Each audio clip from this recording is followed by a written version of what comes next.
Pelaksanaan bai'ut tawarruk dalam pembiayaan peribadi. Definisi tawarruk. Dari segi bahasa, tawarruk berasal daripada perkataan Arab al-warid, iaitu wang perak atau dirham.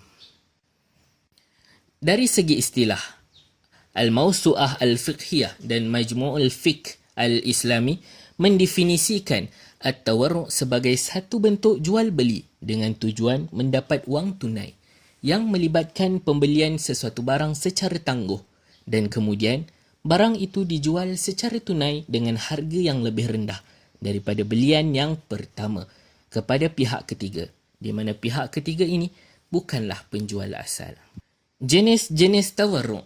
Tawarruk pertama, tawarruk al-fardi atau tawarruk al-fiqhi. Manakala tawarruk kedua, tawarruk al-masrifi atau tawarruk al-munazzam.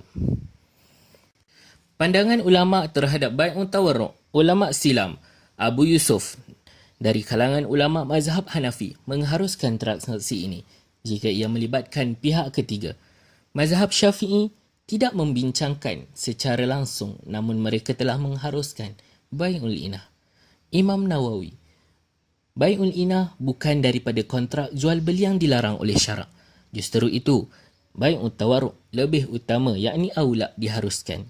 Al-Bahuti merupakan ulama mazhab Hambali mengharuskan transaksi ini. Ibn Taymiyah memakruhkan transaksi ini. Ulama kontemporari Abdullah bin Sulaiman Al-Mani, Dr. Musa Adam Isa, Usama Bahr dan Dr. Sulaiman Nasir Al-Ulwan mengharuskan transaksi ini, manakala Dr. Khalid bin Ali Al-Mushaqah, Dr. Rafiq Yunus Al-Misri, Dr. Muhammad bin Abdullah Al-Shaybani, Dr. Sami Suwailim dan Dr. Hussein Hamid Hassan menolak bentuk tawarruk yang diamalkan oleh institusi kewangan Islam. Dalil dan penghujahan. Hujah golongan yang mengharuskan bai'ut tawarruk. Dalil Al-Quran. Dalam ayat ini, Allah Subhanahu wa taala telah mengharamkan riba, sementara bai'ul inah dan at-tawarruk merupakan perantara yang paling hampir kepada riba dan ia merupakan sesuatu wasilah kepada sesuatu perkara yang haram dan hukumnya juga haram. Dalil As-Sunnah. Ibnu Qayyim menjelaskan bahawa terdapat 3 bahagian dalam transaksi ini, iaitu jika orang yang memerlukan wang dan dia terpaksa untuk membeli sesuatu dengan harga tangguh kemudian menjualnya kembali kepada tuannya, maka ini adalah bai'ul inah. Kedua, jika dia menjual kepada orang selain tuannya, maka ia dikenali sebagai bai'ut tawarruk. Jika ia dijual kepada pihak yang ketiga, di mana pihak ketiga ini mempunyai hubungan dengan pembeli dan penjual, maka ketiga-tiga bahagian ini digunakan oleh orang-orang yang mengamalkan riba. Pelaksanaan bai'ut tawarruk dalam pembiayaan peribadi.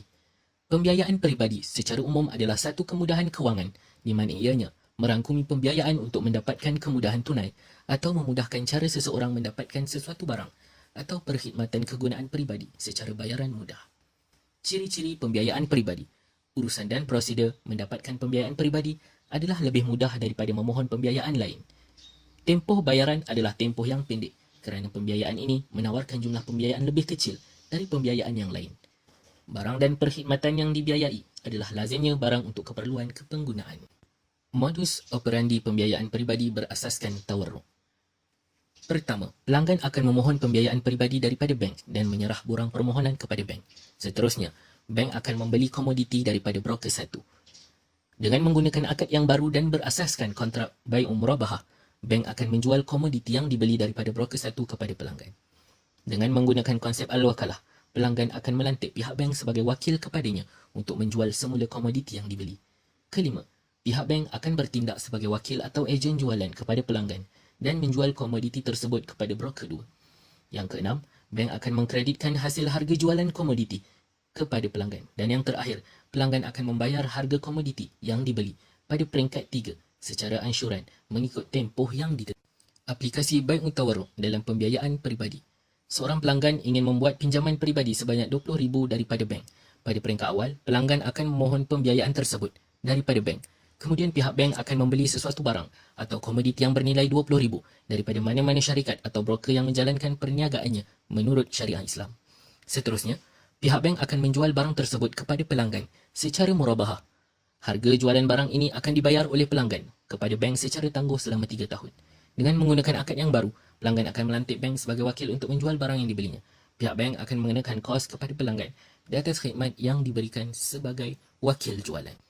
Sebagai wakil, pihak bank akan menjual barang tersebut kepada mana-mana syarikat yang beroperasi berlandaskan syariah Islam yang memerlukan kepada barang tersebut, iaitu selain daripada syarikat yang menjual barangnya pada peringkat pertama dengan harga RM20,000 secara tunai. Hasil daripada jualan tersebut, bank akan mengkreditkannya dalam akaun pelanggan.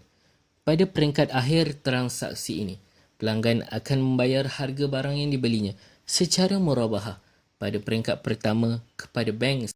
Dalam transaksi ini, didapati bahawa semua syarat kontrak jual beli, iaitu penjual pembeli barang dan harga, adalah menepati dengan syarat jual beli.